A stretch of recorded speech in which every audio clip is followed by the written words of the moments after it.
Why all the talk about September 23rd? September 23rd. Every few years, this date lights up headlines. Some call it a prophetic warning. Others say it's wild speculation. But why does this date keep returning? Why do so many link it to signs in the heavens, world events, and end-time prophecy? You will be shocked when you find out the 3 reasons September 23rd has become one of the most talked about dates in prophecy discussions. And reason by reason, the picture will become clearer than ever before. Reason 1. The 2017 Revelation 12 sign.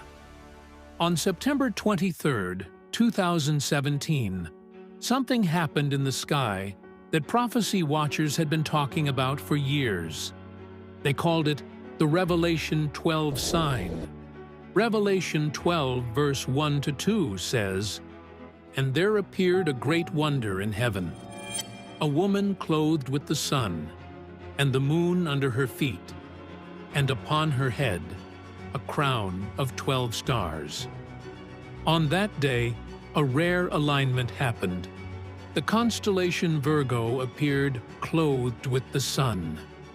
The moon was at her feet.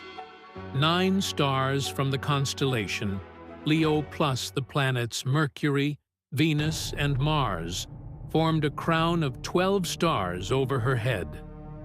The planet Jupiter had spent months in Virgo's womb area before exiting, like a birth. Astronomers calculated that this exact alignment had not happened in this way for at least 7,000 years. Was it coincidence? Or a cosmic fulfillment of John's vision? And if it was fulfillment, what comes next in the prophecy's timeline? We will answer that soon, but first, reason number 2. The Jewish feast days.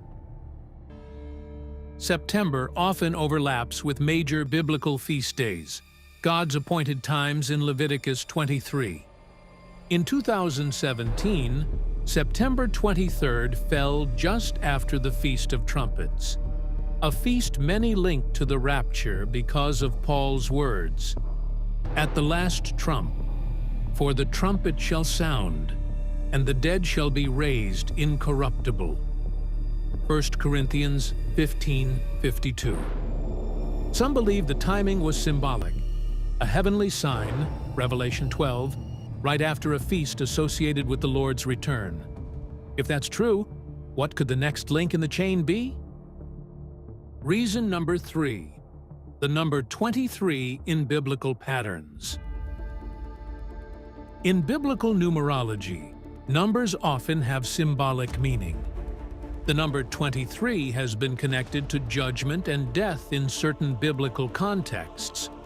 Could this number be a divine marker pointing toward a specific, fast-approaching event? Some point out that in Psalm 23, the valley of the shadow of death appears. Others connect it to events that happened on the 23rd day of biblical months. Could the recurring number be God's way of drawing attention, or are people forcing patterns where they don't exist?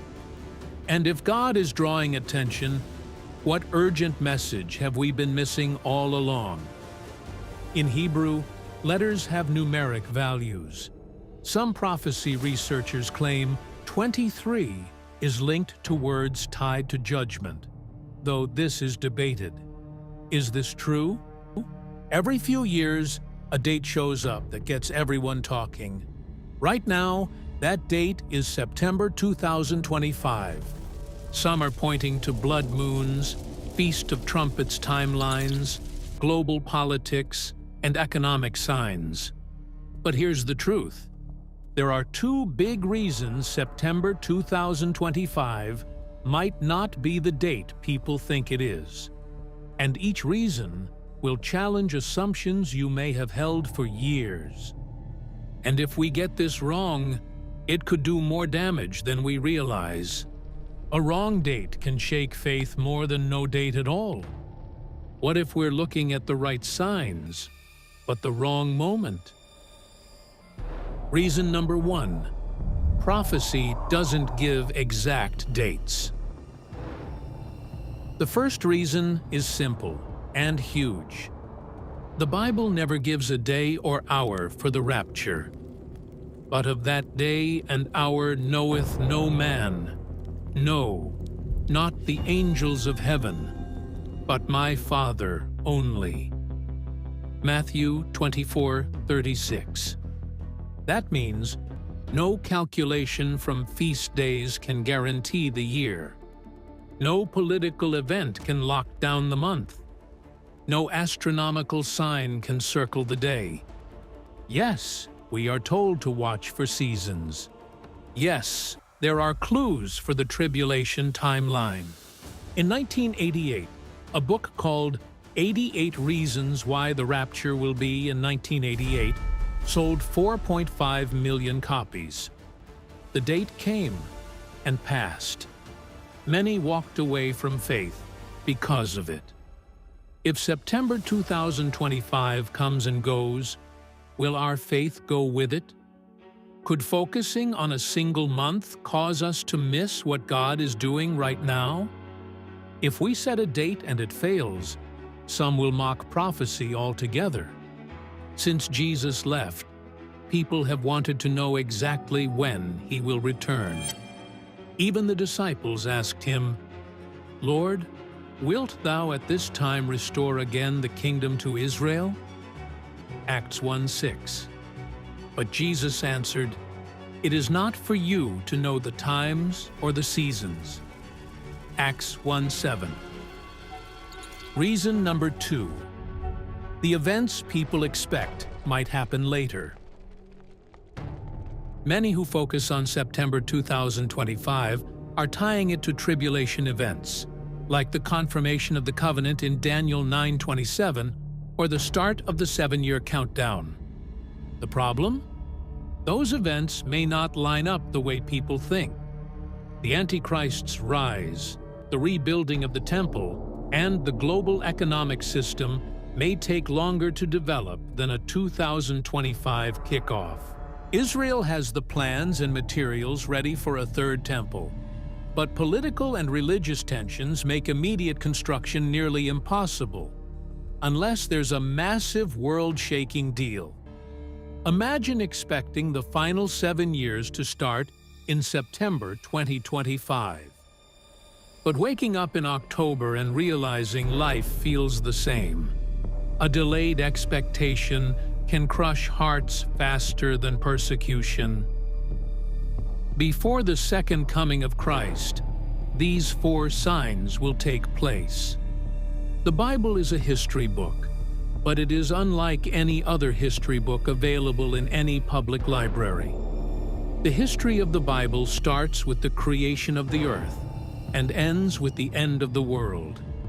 No other history book has ever been published that covers such a broad range of events on planet Earth, partially because no one was present at the start to witness and document it, and therefore no one can write the beginning of our world authoritatively. We are the only people in the world who know how everything will end. That's unique. The Lord did not reveal the future to his followers just to satisfy their curiosity. It was to prepare them for the future so that they wouldn't be surprised when it arrived, and so that they wouldn't misinterpret it. Let's be grateful that Jesus was so open in sharing what the future holds for us. People ask, are we in the end times? However, the Bible talks of the last days, and we have been in the last days for 2,000 years. The last days started at Pentecost, where the first prophecy of the last days was fulfilled. Every Christian generation should live to be ready for the Lord's return. The Bible is a book full of predictions. Its pages contain 735 predictions about the future. A prediction can be found in 1/4 of the Bible's chapters. From beginning to end, it is basically a prophetic text, though some books focus more on predictions than others.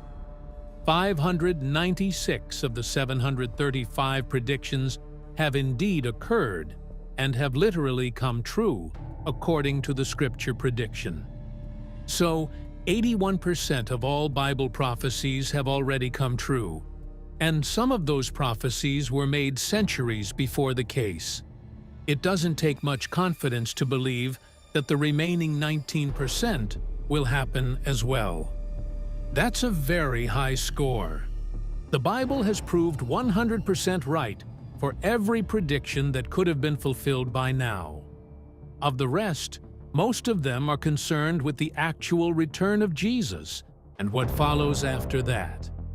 How many of these predictions remain to come true before Jesus returns? The answer is about 20, and we're watching to see those happen first before we look for the Lord's return. Jesus told us to watch and pray. What do we watch?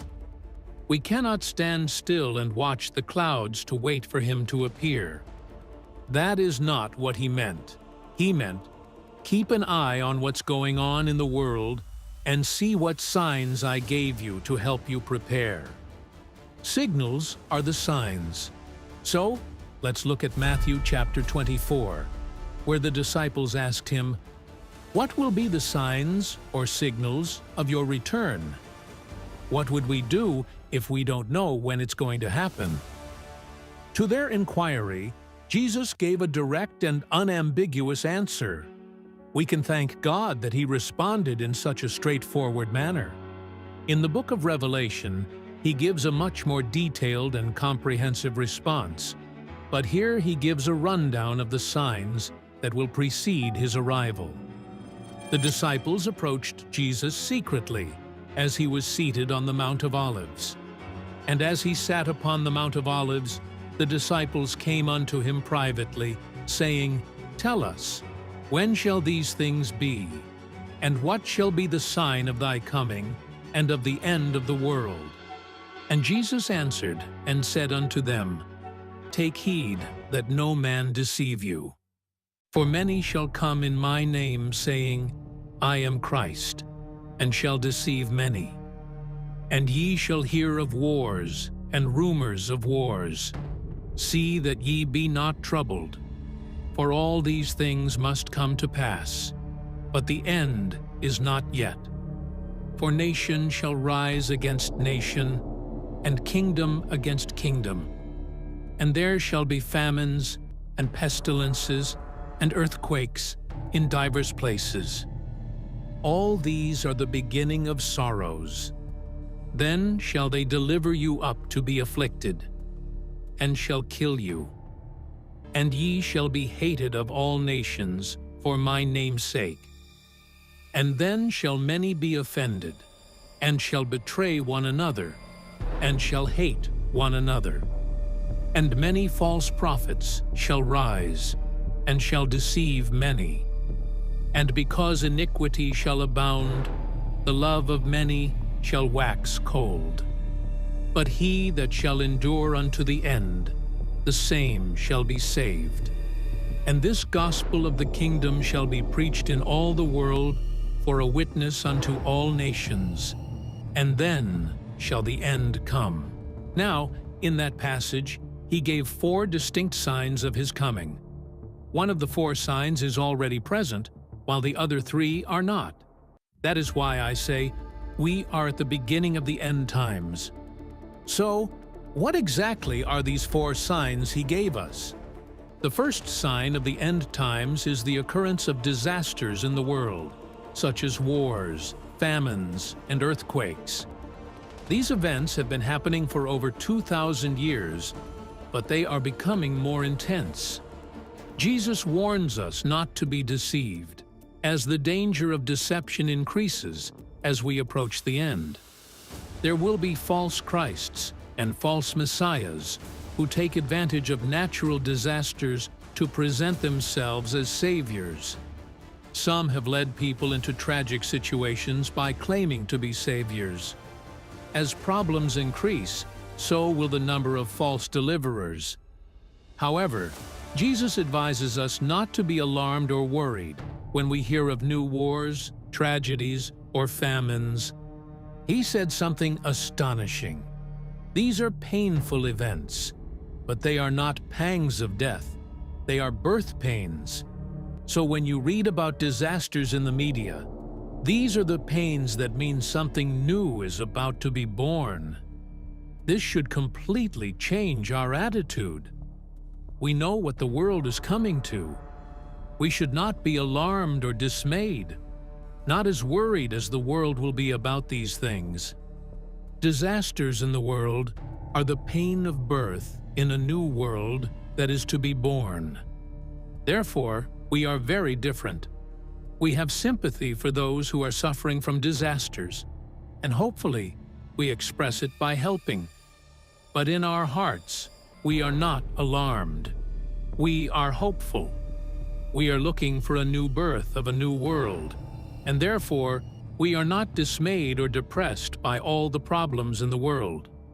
In short, Jesus' advice to us would be not to panic, not to be disturbed, but even to rejoice and say, "These are all signs of something new happening." The second sign. The second sign of his coming is not in the world, but in the church. Disasters in the world are the first sign. The church, not the world, is the second sign of his coming. The first warning is disasters around the world. The second is changes in the church. Just as he divided the first sign into three parts, wars, earthquakes, and famines, he divides the second sign into three parts, all of which occur within the church. The first is persecution, that we will be hated in every nation. The second aspect of this sign would be a significant reduction in the size of the church. Most people's love will grow cold. When the entire church is under strain, many nominal Christians, if not all true Christians, would leave. Under the burdens of universal persecution, their love would grow cold. That's a very depressing sign. The big surprise in the third part of the sign is that the gospel will be preached to every racial group. The third part of the sign is that the gospel will be proclaimed. A smaller, purified church would have a greater impact on the planet. That is exactly what Jesus is implying. Beware of false prophets who can be deceitful. They preach peace when there is no peace, offering comfort instead of challenge. They may say, "Everything is fine, don't worry, nothing bad will happen," giving false reassurance. Such false predictions may lead to many people leaving the church. Now, Jesus advises us to keep going and not to give in to false prophets. He says that whoever perseveres to the end will be saved. When the sign occurs, when all aspects of the church are despised by the world, that is Jesus' advice to all Christians. Why should that be the case? The answer is that wheat and tares grow together, and the closer they get to full maturity, the more tension there will be between them. So it's only natural that Christians will be under a lot of pressure in the end. Christians are social misfits, so there would be hatred. This world does not belong to us. Our citizenship is in the heavenly realms. We are unique, and it is because of our uniqueness that hate can arise. Since Jesus was so different from everyone else, he drew hate against himself. John 15:19, King James Version. If ye were of the world would love his own. But because ye are not of the world, but I have chosen you out of the world, therefore the world hateth you. It's not fun to be despised. Third sign. The third sign of the end times is Jerusalem's distress, which will be geographically very limited. Jesus quotes Daniel's prophecies in this passage, and there is a character in Daniel's prophecies referred to as the abomination of desolation, mentioned 3 times. This points to a human being, a man who establishes himself in the city of God, calls himself God, and refuses to accept anyone else's will above his own. This tyrant's arrival will have global ramifications, but will be centered in Jerusalem, the city of God, the holy place. In this passage, Jesus talks about the 4th sign of his coming, stating that it will occur immediately after the previous signs. This will serve as a clear indication of his imminent arrival, allowing people to be prepared. Once this sign appears, there will be no risk of being misled by false prophets or fake messiahs, as the event will happen quickly and without any deception. The sign itself involves the extinguishing of all natural light, with the sun going dark and the stars falling from the sky. These events are mentioned in several parts of the Bible as well. Isaiah predicts it. The heavens will be rolled up like a carpet. The natural light will go away, leaving only artificial light to illuminate the earth. What is happening? What is going on? People may ask. This is it, Christians will exclaim. The sun, stars, and moon will stop shining just before it happens. This signifies that God is preparing for the bright light from the lightning that will mark his return. He will come back to earth on the clouds, and we will meet him. We won't meet in an earthly stadium, because there isn't one large enough to accommodate such a large crowd. Instead, we will meet him in the air, and that will be enough. Doesn't that sound like an amazing prospect? When you see all these things, you know he is at the gates, just about to walk through, he says. In the remainder of this sermon, Jesus goes on to 3 parables, which are the wise virgins whose lamps were still burning when the bridegroom came, the foolish bridesmaids whose lamps had gone out, and the parable of the wise and foolish virgins. They had gone away to get some oil, but missed the arrival of the bridegroom and couldn't attend the wedding. Then he moved on to the parable of the talents, in which some people received 10 talents, others 5, and someone received none. The master left and returned, asking, "Now, what have you done with the talents I left with you?" "I've gained another 10, the man with 10 said. "I've gained another 5, the man with 5 said. "I haven't done anything about it," said the man who had 1. "I buried it, because I know you're a hard man, who reaps where he hasn't sown, and wants payment from me." What a horrible thing to say. We look at what Jesus said, and what the Master said to him after that. The final passage is not a parable, but rather a straight prediction involving an analogy of sheep and goats. He finished that parable with dividing nations, everybody, and telling them why he divided them, because those who are on his left hand are those who ignored Christ in Christians. Insofar as they didn't help the least of these, his brothers, they were doing it not to him.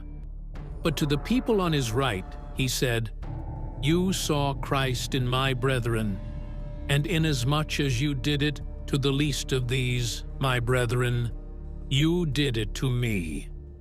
He is not dividing people into those who did philanthropy and those who didn't. The key is the meaning of the word brethren. When Christ said brethren, he always meant his own followers. "Go and tell my brethren that I have risen from the dead." In the teaching of Jesus, brethren is a key word. It means those who follow me. He is simply saying, whatever you have done to Christians, or not done for them, was done to me or for me, or not for me. Their attitude toward Christ is revealed by their attitude toward Christians, and this is the principle on which they are divided. Let's consider all that we have seen in the passage. First, there is a warning that nobody has God's diary. Not even Jesus knew the date of his return. Angels didn't know it, and no human knew it. We should have a healthy ignorance of the date of his return. Nearer the time, as we watch for the signs, we will know. But of that day and that hour knoweth no man, no, not the angels which are in heaven, neither the Son, but the Father. Did you notice that one word appeared in all three parables? The parable of the home, the parable of the virgins, and the parable of the talents? The householder was a long time returning. The bridegroom was a long time coming. And the person who gave the talents was gone for a long time. He is looking for your faithfulness when he was away a long time. That is what he wants. He will say, "Well done, good and faithful servant. Enter into the joy of your Lord." There will be this separation in his coming between the faithful who have continued to do what he has left them to do, those who have every day remembered that he is coming back, and who have kept to the job and endured the suffering and been his good and faithful servants, and those who, because he has not come soon, have fallen into bad ways.